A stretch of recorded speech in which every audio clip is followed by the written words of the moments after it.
February 21st, 2024 at 9 a.m. Roll call, please. Mr. Featherling? Here. Mr. Miller? Here. Ms. Weber?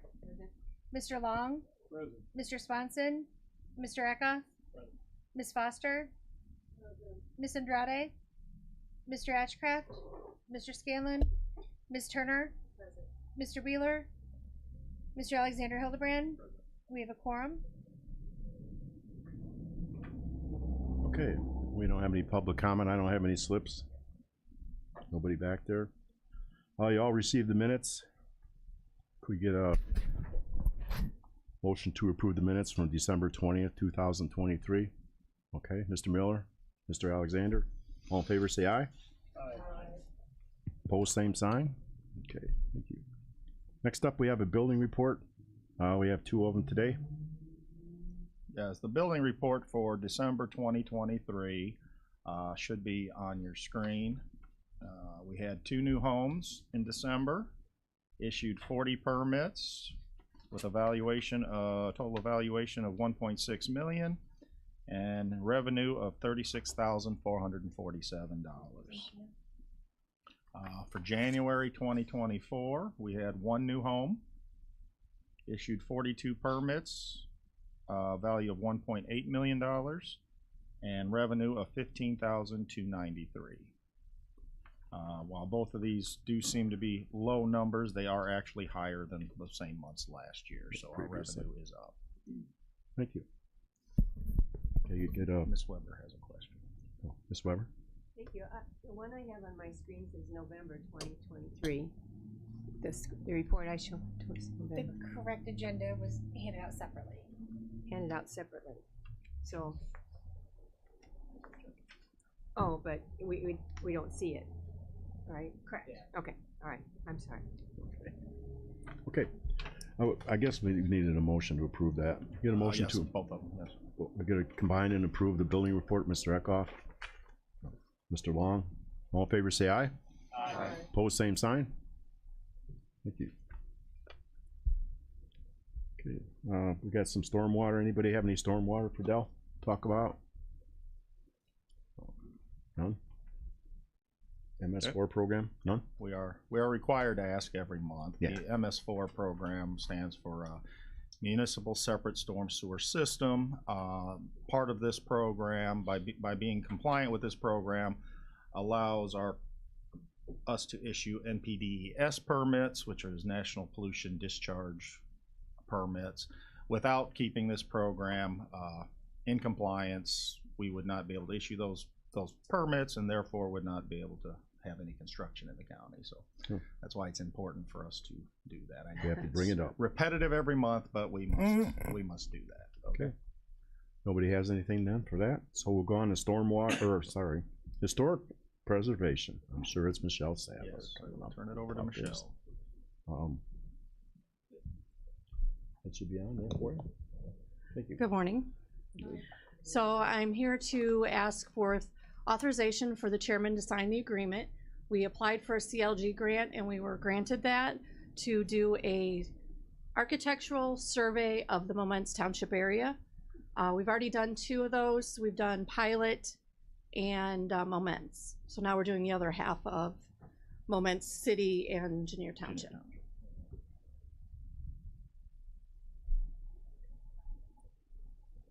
Okay, any questions? Mr. Eckhoff, motion to approve. Ms. Weber, second, or do you have a question? Both, I can do Oh, both. okay, sure. Go ahead, question. Thank you. I thought I saw in the material it's 27, the value of the grant. Does it have a value on it? 27,000? It's 30, I believe, and then it's 7%. It's a 30-70 match. Oh, okay. Our match is all in kind. In kind, okay. Okay, you get all in favor, say aye. Aye. Aye, opposed, same sign. Okay, Thank you. thank you. Thanks, Michelle. Okay, next we have planning. We got Delbert. We're going to do a legislative update. Yes, Kelly, can you put the PowerPoint up there?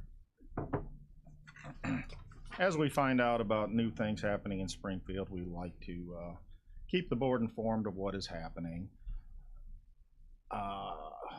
So there's a few bills that are in Springfield right now that are concerning to us or may change the way we do business. One is judicial review of zoning cases, SB 2716. The significance of this bill currently, when a zoning case is taken to the courts, it is reviewed for basically process only, because it's taken as a legislative action and the courts do not weigh in on your right to make a legislative action. That is your job. That's why you've been elected to your positions. What this would do, however, would reverse that and allow the courts to take new testimony and consider the case from scratch. Why? Those in my world do not like this at all. So the groups I'm with are opposing this legislation. So Del, I saw one in the paper, a big paper like from Chicago, that they were talking about eliminating single-family zoning. That is not presented? that's not a bill that I'm aware of yet, but Okay. things do seem to be heading that direction. In fact, the state gives us zoning powers, and every year they chip away at those powers and take them away from us, little at a time. So yes, there is a big movement to remove single-family zoning, and in some cases zoning altogether throughout the country. Yeah. Oh. Now, They it wanna- hasn't landed in a bill yet that I'm aware of, it has a number. but there's a few others in here I'll get to. Okay. Does it have a number? Yeah, it had a number when Okay. I saw it. Well, I was not aware And of it had that the one. name of the guy who introduced it too. You could get that for me, that Sure, would be great. Oh, Jackie probably has that stuff. All right, so, next one, renewable energy facilities, House Bill 4422. This one would reverse everything in the state statute that changed last year, and we'd be allowed to go back to how we managed solar farms and wind farms. Back to special use again? It could be. We could go back to the way we were. So, Don't have to, but this would eliminate that. It would totally reverse that. isn't it better for us to have it in place? In some respects, I think so, yes. Yeah. So, that would be up to the board to decide how they would want to Mhm. manage those in the future, but taking it back to the way we were seems like the right way to do it to me. That'd be an easy change too, right? Yes, that'd be a fairly For easy you, change. yeah, you just switch the on-X it out. I really don't see this one passing, actually, but Really? I thought I'd inform you guys of that. Well, I thought it was kind of put into effect for one county, Lake County in Illinois, that banned solar farms and windmills, so. Ms. Weber? I just wondered if you had any history of how this happened, how it came to be approved, how it came to be proposed to reverse it. I do not. Mm. No, I do not. Well, people I talked to said it didn't get a whole lot of clapping hands or whatever, so. Okay, Bill? Okay, yeah. Okay. We're monitoring all of these. We'll keep you informed as they go through. Renewable energy facilities number 2. This one is interesting. Currently, municipalities have siting authority for wind farms within their 1.5 miles. And that's all they have siting for. This one would allow municipalities to have siting authority for not only wind farms, but also solar farms within 3 miles Ooh. of their municipality. Okay, So that definitely would change how we do business. Would it? that's a big area. 3 miles from, if you put a 3-mile radius around all of our municipalities, They overlap, right? they would pretty much eliminate any unincorporated siting approval. Yeah. There'd be a few areas, but not a lot. Right now, it's 1.5 miles, basically. Yes. I'm going to be bringing up the zoning map a little later that shows the 1.5 miles, so just double that. And Yeah. That would, Oh, Mr. Eckhoff. Thank you, Mr. Chairman. Are witness slips still allowed to be submitted on these bills or no? I believe so. Okay, thank you. The next one doesn't really change how we do a lot of things, but it's the for renewable energy facilities also. House Bill 4551 allows the county to deny a permit, a building permit, if the developer has not entered into a how do they word it? A labor agreement with building trades.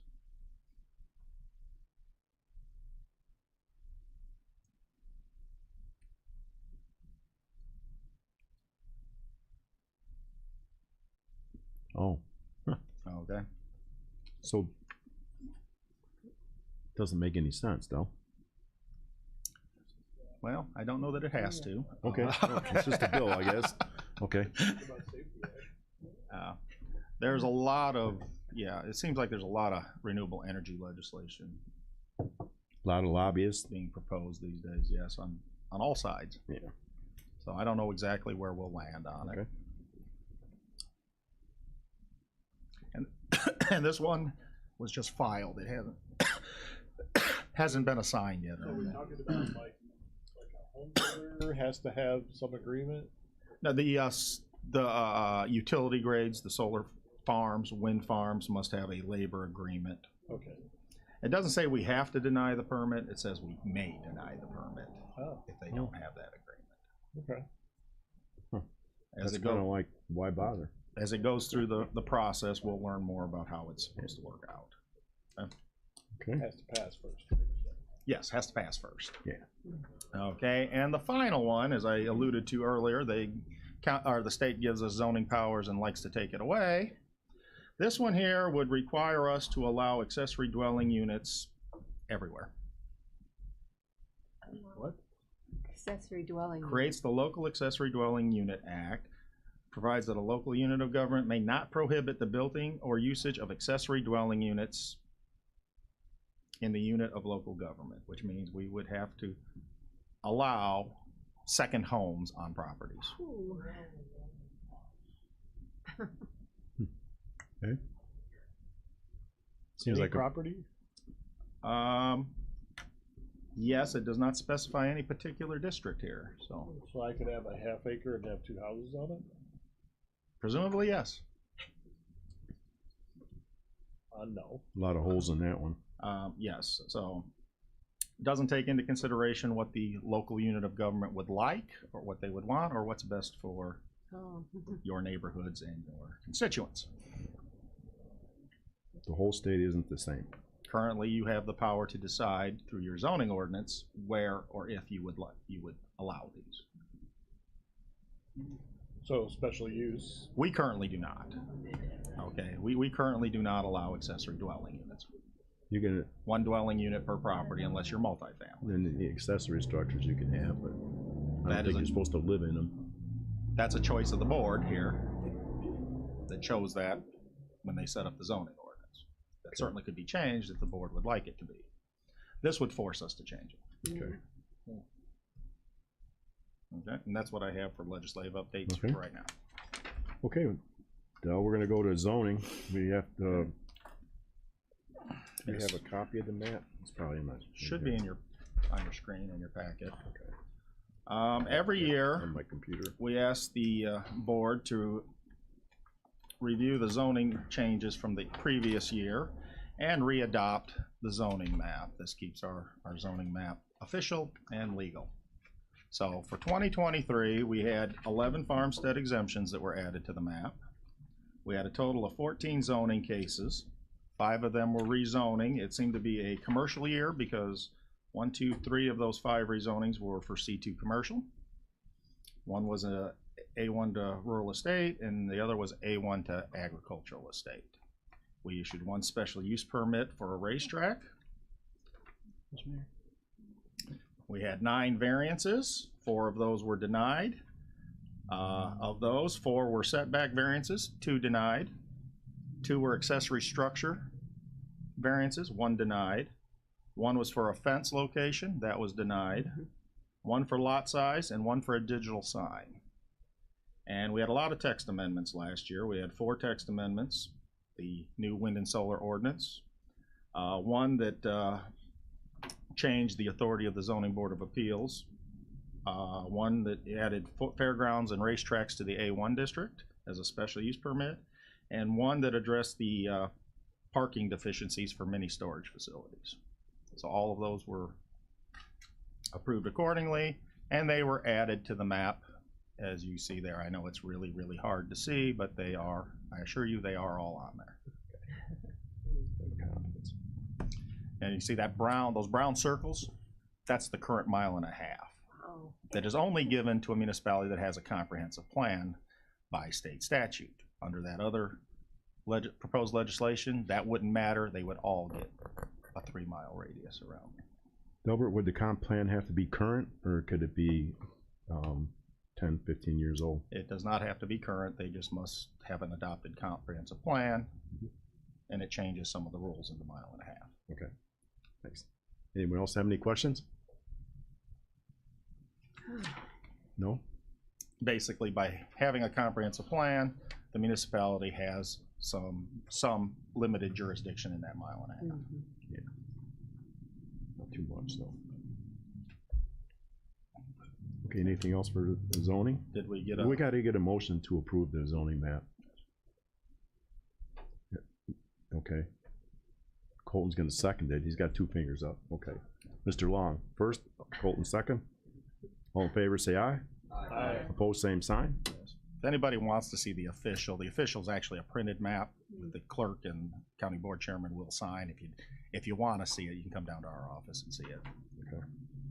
That'll be up on the GIS pretty soon, right, Jeff? We get it up there pretty quick. Once it's adopted, Yeah. within a few hours, it'll be on there. So you have to go to the front of the county board with that now, then?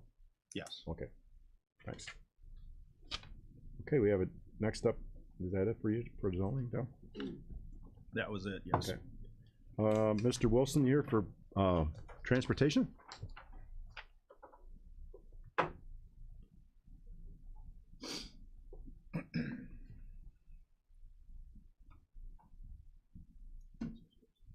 What's that?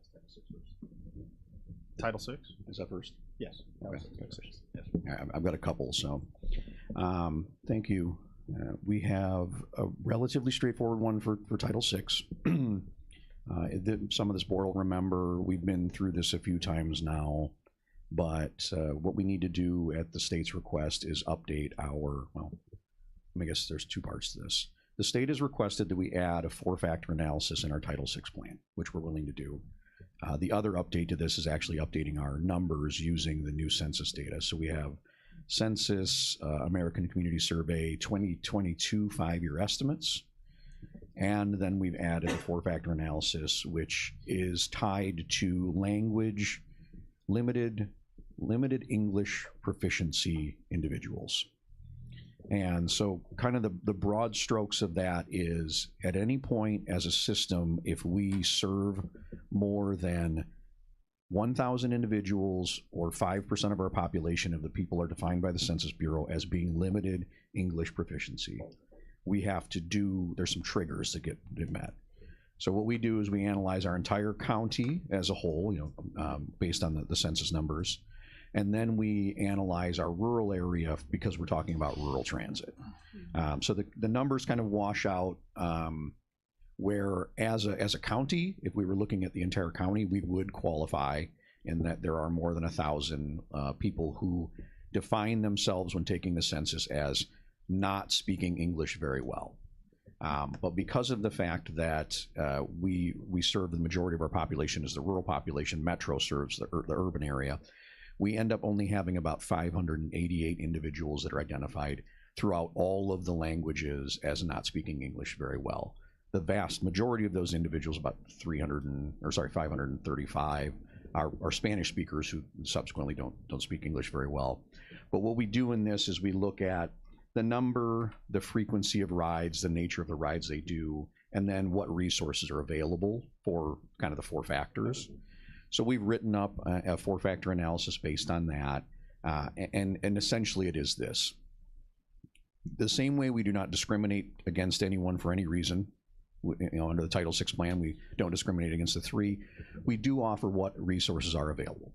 If somebody calls and they're a Spanish speaker, we connect them with somebody who is a Spanish speaker. We try and get them the resources we need.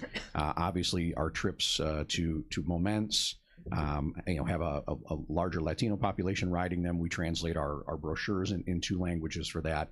We're not obligated to do any of these things because we don't meet that threshold, but it just generally seems like good business, so we included that in our 4-factor analysis. This is outside of the data analysis and the 4-factor analysis. This in its entirety is the same as the last Title VI plan that we adopted as a county, but it's really probably a good idea to regularly visit this. We do get, now with the way the census is structured, we get more updated numbers more frequently than we used to, We're not working off of, it used to be like 0 to 4 and then 5 to 9. So you'd have like 2004 to, or 2000 to 2004 and then 2005 to 2009. Now we get chunks every single year. And so they do that that 5-year average rolling for every year. So I would say as a population, we can, at the staff level, kind of make a note in our calendars that every couple of years we'll look at the numbers, make sure they're not materially different. And if they are, we make changes and update that. But so this satisfies some requests from the state, and it also gives us more updated numbers. But essentially, it's the exact same thing. We didn't qualify for LEP last time we did a Title VI plan in 2020. We don't technically qualify for the need for that threshold, but we still do some of those activities because it makes it easier for our riders to ride with us. We try and accommodate their needs. Okay. So if we get a motion Yeah, to we get a approve it? motion to approve. Mr. Long, seconded by Mr. Alexander. All in favor? Well, are we spending any money here? No? We are not. Okay. All in favor, say aye. Aye. Opposed, same sign. Okay, motion carries. Next, we have, this is for you too, Ben, right? Update from MPO. Yes. I don't exactly know how I want to open this, but I think there's an expectation in the state of Illinois that 70% of our passenger vehicle and pickup fleet will be electric vehicles by 2045. Really? So let me preface this whole conversation with saying that. I want to talk to you a little bit about greenhouse gas and the recently promulgated rules and the state's adoption. The state of Illinois has decided to adopt the Paris kind of approach to this. So that is a 24 to 26% reduction in greenhouse gas, so from the 2005 levels by 2025. So we want to go back to what production we had in 2005 and trend a reduction. So the state has rolled out their numbers in looking at this. We produce about 26 million tons of carbon dioxide in our passenger vehicles as a state. In 2017, we produced 31 million, so that's good. And we're projecting a 2.6% annual reduction in order to meet the standards of the Paris Agreement. We do not monitor greenhouse gas emissions as an MPO, but we will do what we need to do to satisfy help satisfy the requirements of the state. I will say for this group, when we do target setting measures as an MPO, we do our performance measures. The way that it works is the feds say, hey, state, you got to do this, and they're on the hook. And then we try our best to help them do that. We want to improve the roadways. We want to improve safety. We want to reduce crashes. We want to reduce greenhouse gas, but it's the state who's responsible for these. They're asking for our help in this. And so we will look at measures in which we can reduce congestion, which reduces the production of greenhouse gases. If people want to adopt electric vehicles, they certainly are more than welcome to do that. I don't think that it would be our legislative authority as it relates to that. But if there are some grants available where charging stations maybe are available, and we've heard a lot of this, battery charging angst that comes up with it. So maybe there is some things that we could do, not necessarily mandating the adoption, but making it easier for people who do have them to get what they need. I know that there's some building codes initiatives that have been put in the new building code requiring charging station ports for new construction and things like that. So we'll continue to do our part, but we're not necessarily on the hook for this. But as we talk about rolling this out and we get a little further, we're probably going to end up at RPC having a bigger discussion about this. And then the MPO will formally adopt this reduction. It's a little easier for us to look at our roadways and say we want to adopt a higher standard on roadways, or we want to reduce crashes at a certain percent. It's just a little, because we can track crashes. We have the data. Because we don't collect greenhouse gas emissions, we're using like this kind of massive tailpipe equation based on fuel purchased times some factors for gasoline and gasohol versus diesel, and there's this giant equation they use. But as we talk more through this, I just wanted to kind of do a little primer for this committee. We will have some more for this board at some point as we talk about greenhouse gas reductions. I would like to set the stage with, in order to meet this target of this reduction, the seems to be the starting benchmark is within 20 years to have 7 out of 10 passenger vehicles and pickup trucks running on batteries. And so maybe some counties that will be perfectly reasonable. Maybe there'll be some sort of tax credit available to buyers, but seeing a $70,000 price tag, I feel like the average American consumer is saying, I'm not doing that. You can buy 2 cars for that. But we'll work through it. We're crunching the numbers on our end at the staff level, but I just wanted to give everybody kind of a heads up on it. Okay. Anyone have any questions on that? You don't need a motion for that, right? You're just discussion. And then when the governor changes after the next election, if it changes, the next governor can just reverse all this stuff, right? Lower it down so it's not quite so stringent. Because there's no way that that's going to happen. It hasn't happened in the past 20 years. So this is a national movement. This is a worldwide movement. We do really need to take a hard look at the greenhouse gases we produce. I think that a different administration would have a different approach to it potentially, or maybe they'd have the exact same approach to it. I just think that when we're setting our targets and we're the kind of I'm gonna call it the Paris Accord, when we're saying we're going to do a 25% reduction of 2005 numbers. So I mean we're already going back 20 years when we were doing things a little better, and then we're saying we want to be 25% below that. It's not 25% from today's averages. I mean, we're in a good trend as a state from going from 31 million to 26.2 million or whatever it is. Going, yeah. But and we'd like to see the trend, but having that very lofty EV adoption goal as the kind of the corner principle of making the GHG reduction, it is going to be very different. So it'll be less fuel purchased, potentially less carbon dioxide emitted from automobiles.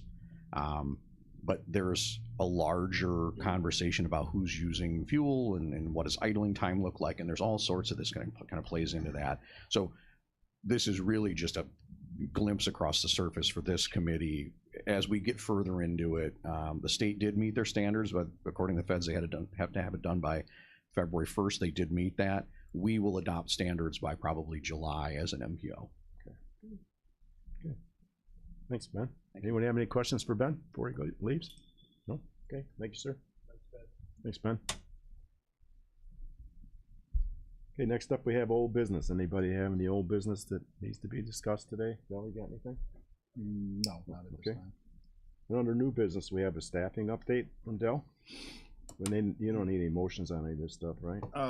No. Just No, there will be informational. Okay, No motions on any of this. thanks. I just thought I'd take some time to talk about the structure of our office, and let the committee and the county board know what's coming up over the next couple of years. So we'll just go ahead and my clicker's not working. Okay. All right, so let's talk about structure first.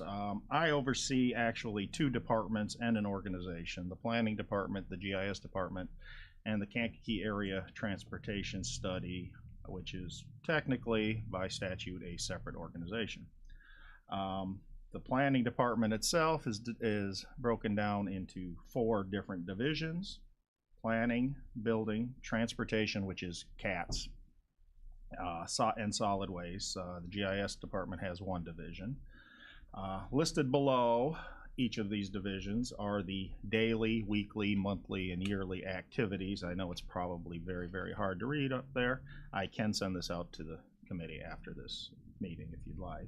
I don't think you got it in your packets. Some of the overall duties under planning: we've got zoning, subdivision process, comprehensive planning, floodplain management, historic preservation, grant management, and enterprise zones. Under building, we have building permits, stormwater permits, floodplain permits, erosion control permits, a lot of different permits, contractor registration, and code enforcement.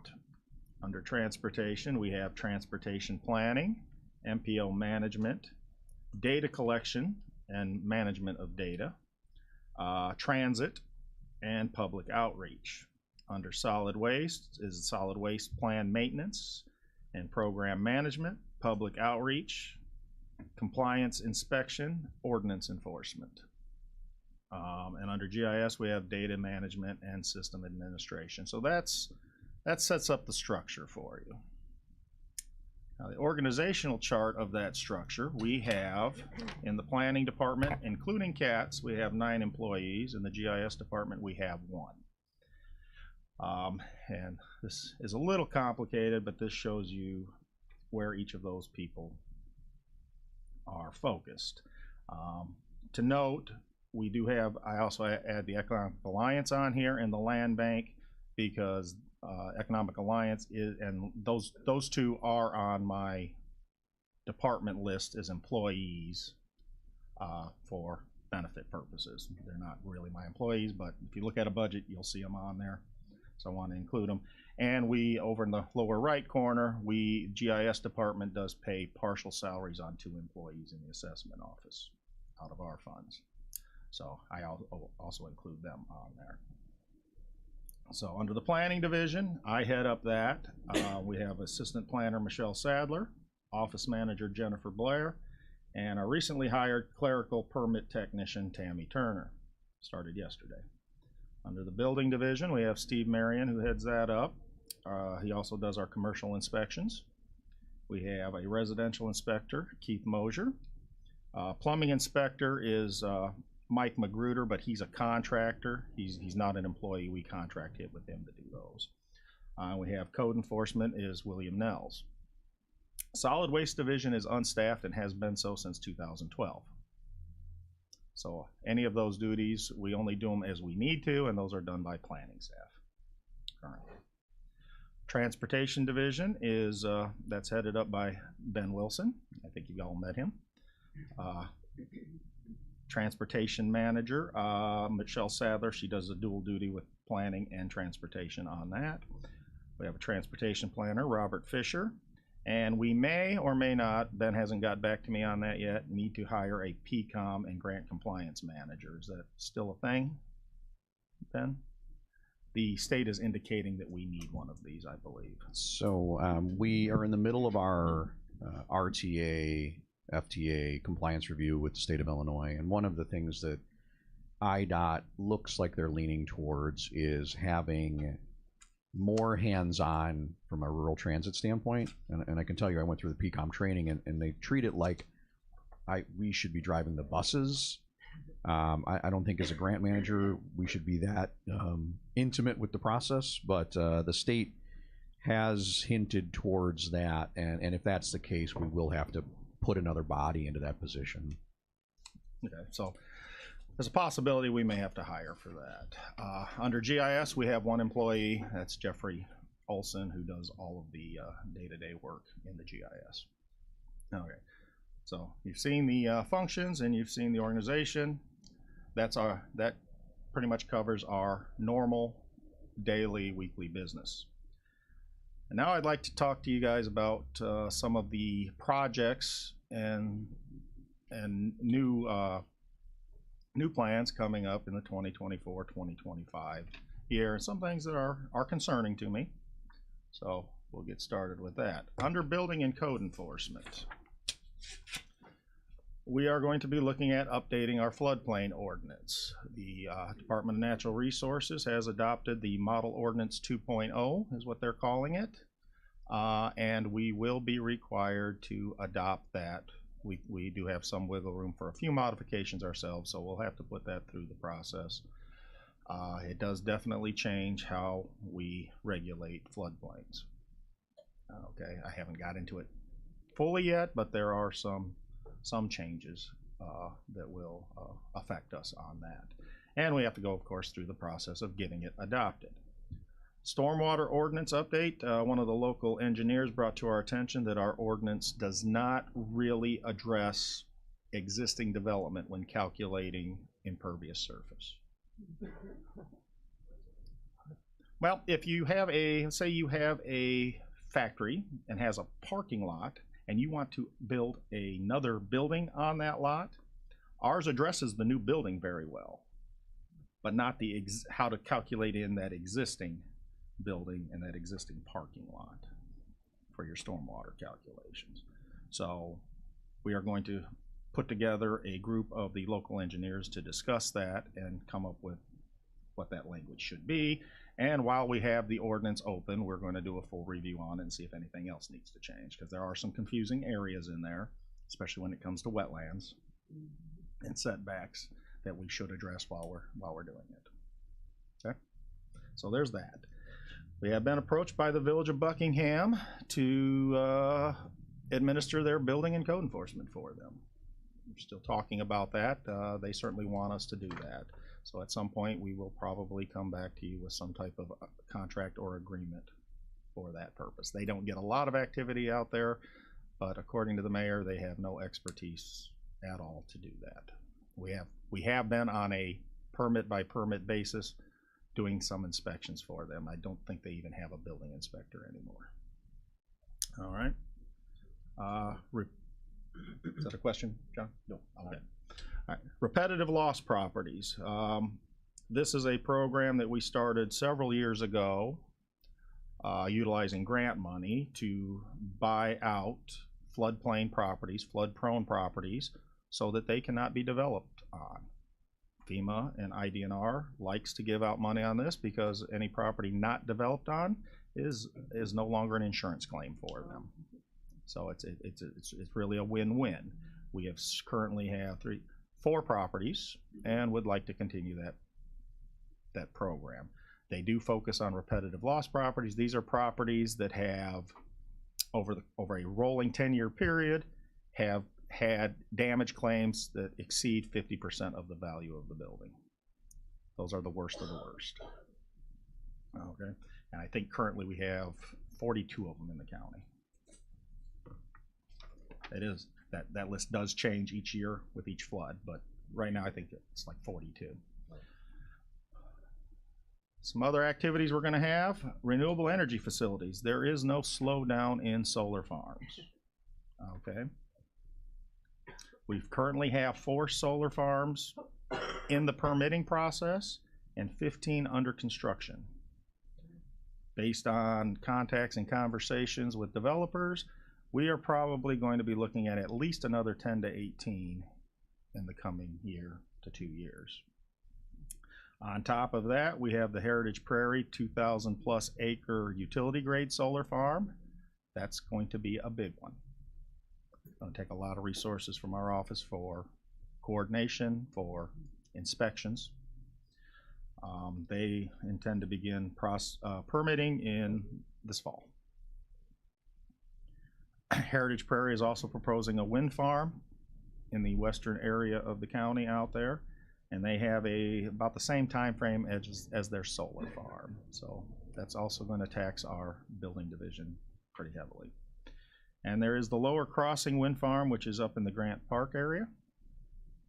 That has seemed to have taken some legs. That's what you might have heard referred to as the Grant Park Wind Farm.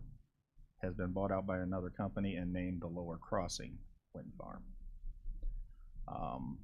They are actually moving. They do seem like they're moving forward, whereas Grant Park Wind Farm was stagnant for many years. And in addition to that, we're hearing that there may be another 500 to 700 acre utility grade solar farm that would be coming. And this is what we know about. Every week we get new calls from new solar farm developers. So our building division, the 3 guys there, are going to be very, very busy coming up soon. Del, where is that 500 to 700 acre one located? My understanding is going to be in the Mantino Rockville area. Okay. We already have one that was approved up there, the Staley Solar Farm, which for whatever reason has not been developed yet. This would be near that, I believe. Okay, Mr. Long. So the one that's 2,000, is that the one we already approved, or is this in addition to? No, that's the one we already approved. However, we still got permitting, inspections, Gotcha. review. We've got a lot of activities in my office on that yet. Okay. Which will probably start sometime in the fall. Okay. All right. Under transportation, our long-range transportation plan gets updated every 5 years, and it's due to be updated. In fact, have we gone out for RFP yet on that? Soon, very soon. So Very soon. that's going to be happening this year, probably an overlap in the next year, 18 months. Yeah. Our Greenways and Trails plan usually gets adopted every 10 years. It was 2010 was the last time Oops. we visited that. Oops. Not critical, but something we need to keep in mind. It has been in the past. We had, we got grants. I wrote both the 2000 and the 2010 one, but it was paid for by grants. So we did not go to consultants for that. Good. We could, but we didn't. Yeah, we got one here. Transit projects. We do have about $700,000 for a bus barn. As soon as we can find a location that's suitable for that, that's a project we're working on. And we still have the 2 transit shelters. Is that still a project? Yes. One in Moments, one in Sun River Terrace. Yes. Okay. So that takes Thumbs up. staff time. Thumbs up. Yes. We already talked about the PCOM officer, whether we may or may not need one of those. We have a traffic model that needs to be updated. I believe it was IDOT paid for us to have a traffic model. Ben could talk about this more than I could. Yeah, so we actually have a meeting today with the consultant we utilized. IDOT paid for the time from CUATS, which is the Champaign, they're our sister organization from an MPO standpoint. And we built a travel demand model, and there's some things we need to do to update it. But frankly, one of the things we need is just training at the staff level on the model itself. We don't have any trained modelers, which is why Champaign has been so integral from a statewide perspective. They help quite a few of our groups like ours that don't have somebody on board. But we have a call at 3 o'clock today with Rita to talk about what we'll be doing with the model, and we use that for existing condition reports, looking at legs if we want to make any changes to our system. Obviously, if we go anything goes under construction, we can use the model to see what roads would be more impacted by that, and kind of get ahead of, as we start to close roads. When we close the bridges going over 57, we could get in front of what corridors are going to be the corridors that are most impacted, and make sure that the jurisdictions know from a really educated guest standpoint what might be most impacted. Thank you, Ben. Thank you. And each year we try, or every couple of years, we try to do a supplemental plan to our transportation program. In the past, we've done truck studies of the northern tier townships. We are currently looking at an ATV usage study that Robert has been working on. It's probably about 80% done, and there could be others that we could do. None of those have been decided on yet. That'll be for the MPO to decide. Under land use and planning, we are contemplating with a lot of the activities in the 6,000, 9,000 Route 45 corridor area. Several years ago, there was a tri-village plan that was developed for the 6,000 corridor before the interchange got here, to determine what regulations and what kind of transportation facilities and improvements would need to be made. We're looking at the possibility of maybe expanding that plan to go up the Route 45 corridor and possibly 9,000 Road 2, just to help manage the growth in that area. We could go as far out as Career Center. The footprint of the plan hasn't been decided yet. We're just contemplating that we do need planning in that area. More focused than what you would consider in like a regular comprehensive plan. Very site location focused, which segues me into our comprehensive plan. Our current plan was adopted in 2005. Typically, there are 20-year plans, and you update them about every 10 years to keep them current. We are way past due on a comprehensive plan, and A lot of things that are going on now were not even contemplated in that plan. Renewable energy was not a thing. EVs were not a thing. So it does need to be looked at. That is a big ticket item, though. We are estimating between $200,000 and $250,000. We are looking into some grant money, but that is a big ticket item. But one that is necessary. One thing when it comes to defending your zoning ordinance and your zoning decisions is, what does the comprehensive plan say? Okay. Zoning ordinance update. Last update was 1996. They did a pretty good job there, but again, just like the comprehensive plan, we are facing a lot of things that aren't even addressed in our zoning ordinance currently. Tiny homes, container homes, accessory dwelling units, renewable energy installations. While we're pretty good on solar farms, we aren't as good as we ought to be on personal solar and wind installations. Property access issues, our driveway spacing needs to be addressed. We have not addressed the Agricultural Experience Act and how that affected it, other than to remove our part of the ordinance there.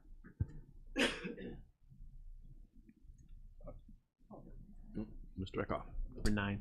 Thank you, Mr. Chairman. So, like, shipping containers as homes? Yeah. Could be. Really? Yeah. The current building code that you just adopted does allow for it. Wow. It does give the parameters on how they could be utilized as that. And I can show you pictures of some very nice homes built out of shipping containers. Yeah. It is possible as long as it can meet the codes. Look on YouTube, you'll see. Really? Very cool. Yes. Just do a Google of that, and you'll see some really, really nice homes. In fact, to the point you probably wouldn't even know they were shipping containers. Wow. Okay. Yes.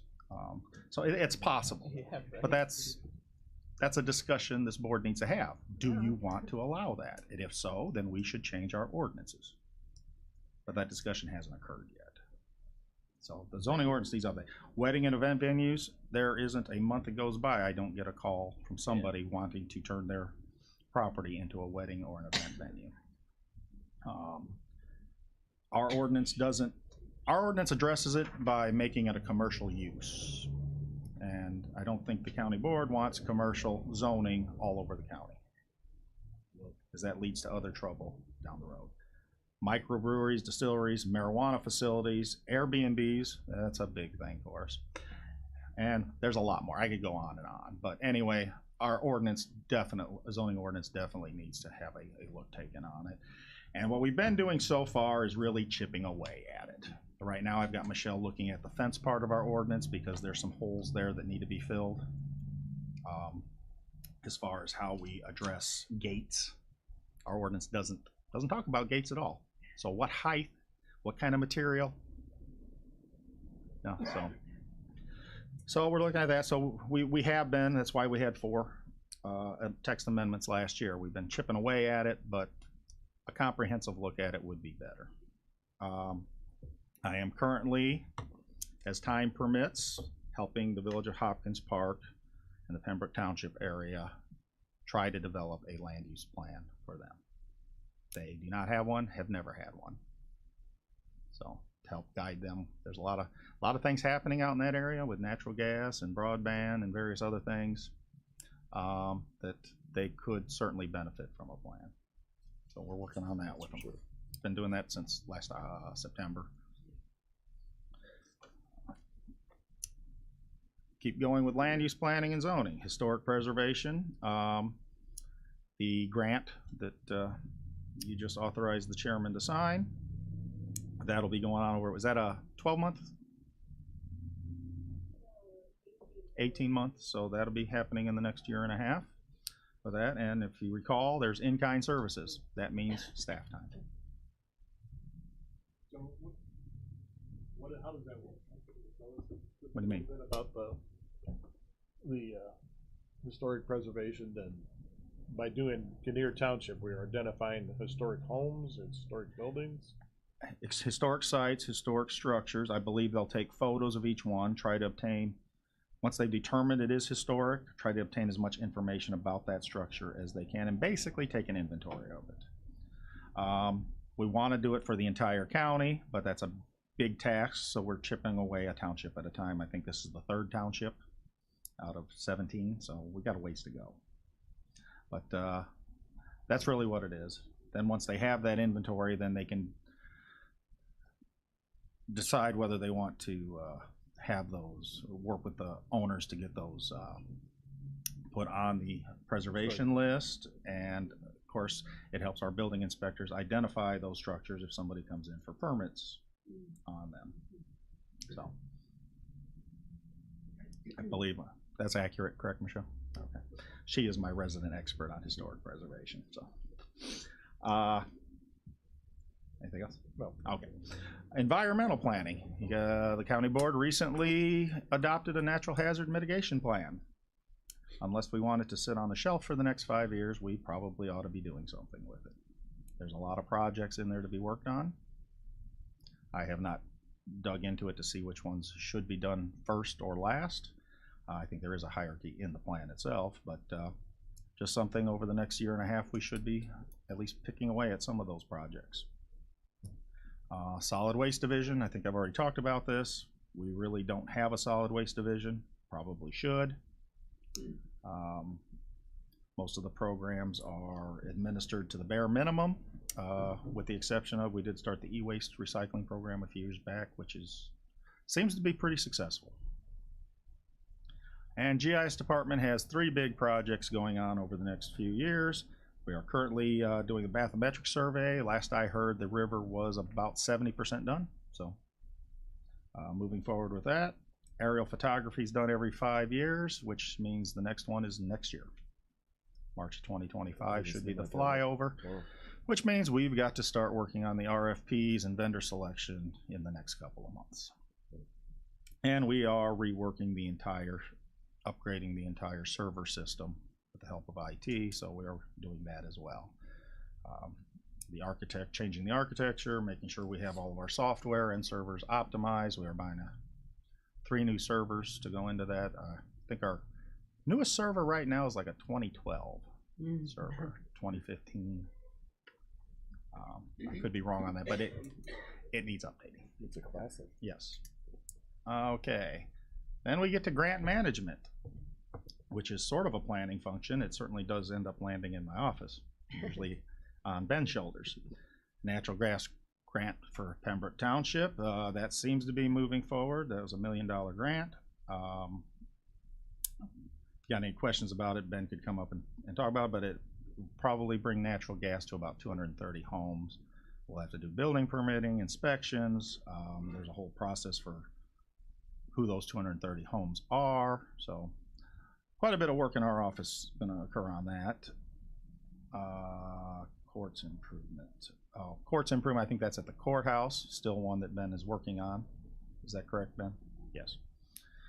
And we have 11 DCEO grants for various municipalities and other government entities that we are managing in our office. Those totaling around, what, $750K in grants.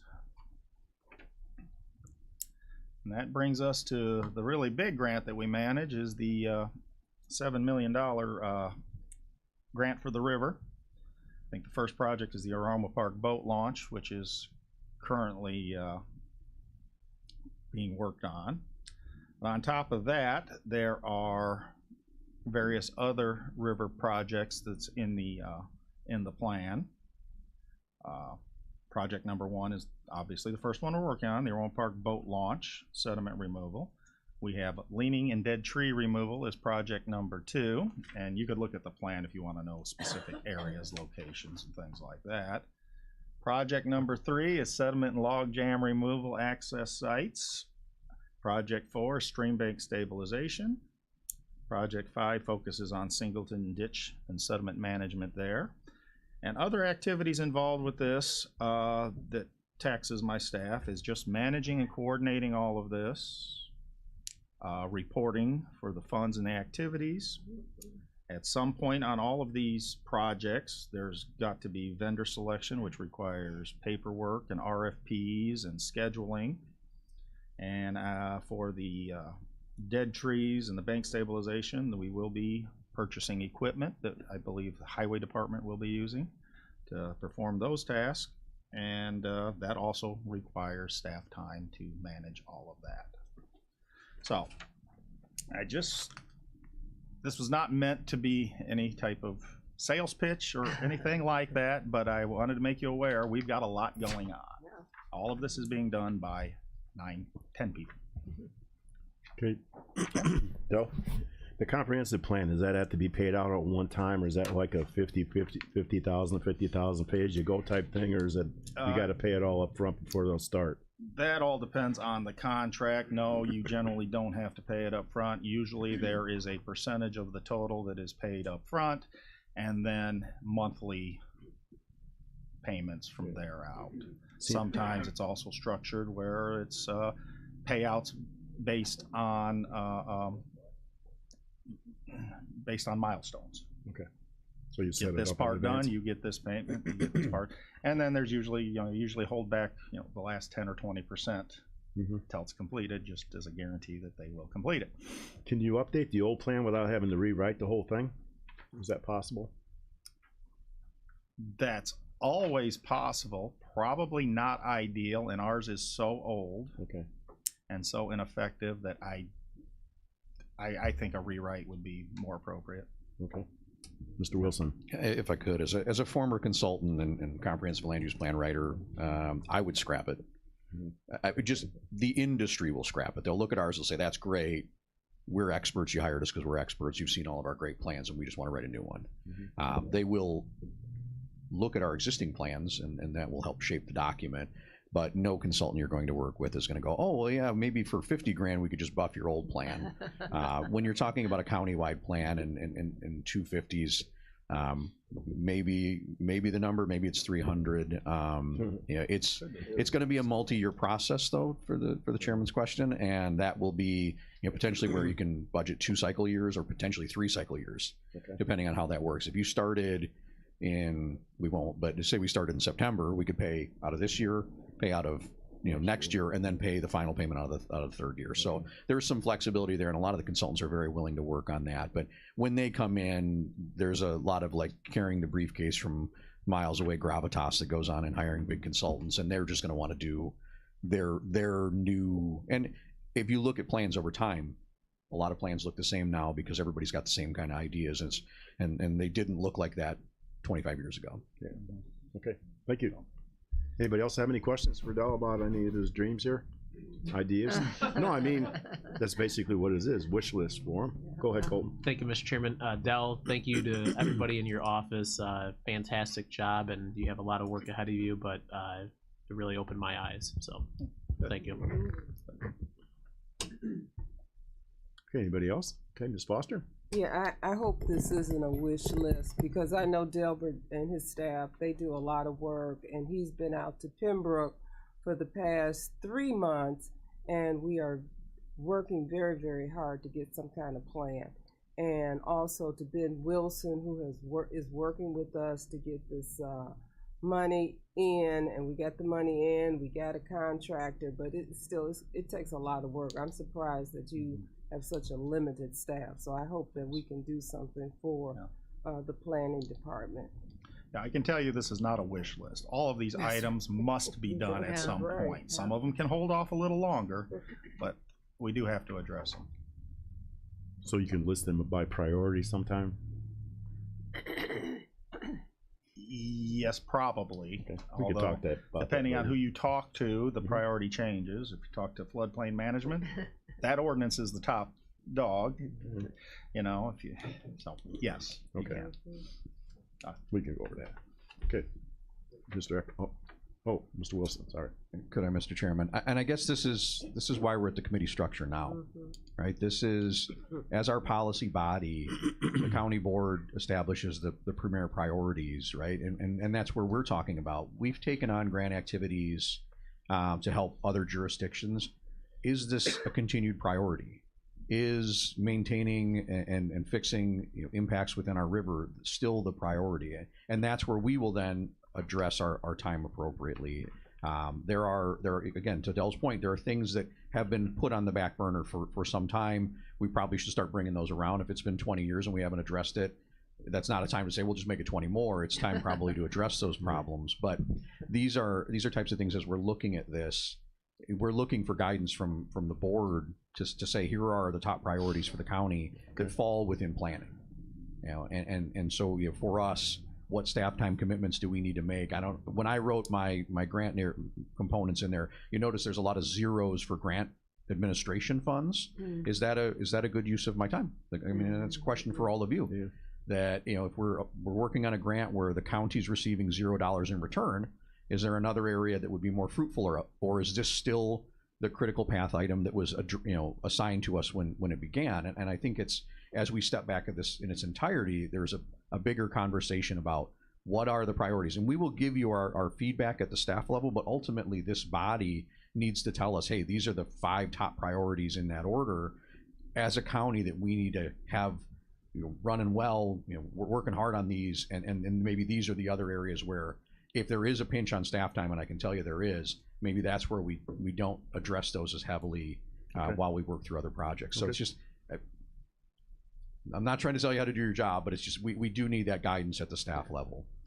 I like to see Dell prioritize here, you know, for us, submit us a list, and we can talk with Mr. Wheeler about I could some things. give you my priorities, but it would be helpful to me to have what the board's priorities are as well. But you can give your recommendations, that's why you're on staff. Yes. Okay. They weren't necessarily covered in order today. No, they were by they were by category, not by any particular order. Okay. No. Okay, thank you. That's for discussion at the next one. Anybody have anything else? Ms. Weber? I just have a request that these be sent to us email if we could, because they were very, very informative. I'll get that to Kelly as soon as the meeting's up. Okay. Anyone else? Barring none, we get a motion to adjourn. Got openings. Oops. Yeah, maybe. I didn't check it out. Okay. Dell, is that your? I can announce them if you like. We have one opening on the Historic Preservation Commission. Must be a historian. I don't know what the qualifications are for that, Michelle. Okay. It's one of the few positions that doesn't, I guess you just have to be interested in history. There's no degrees or licensing required for that one, apparently. And we have an opening on the Zoning Board of Appeals that we've had for a few months now. You can see there, can be anyone from any township that is not listed. We're only allowed to have 1 per township. So, you know, somebody who would be interested in that, that's not in one of those townships. Most of them, we don't have any representation on the east side of the county right now. Rademacher. Gene Rademacher. Yeah.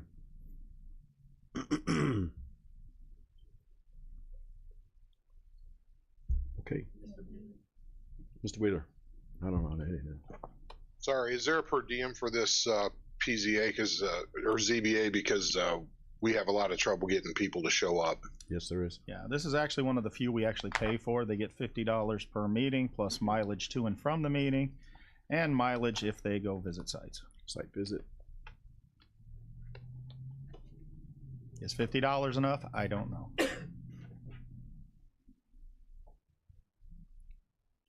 Probably not. If you think about an hourly wage, that comes out to probably about $8 an hour.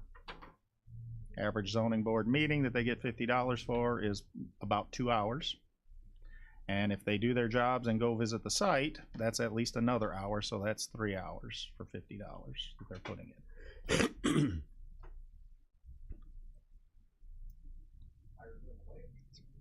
Yeah, right about minimum wage. In California. But since we work in remote areas of the county sometimes, that site visit could be 2 hours. Yeah, I've been on some long ones. Okay. Anything else, Del? That's all I have. Business? Okay, that's all. You get a motion to adjourn? I'll jump at once. Ms. Weber, Mr. Miller, second. All in favor, say aye. Aye. Post same sign. None.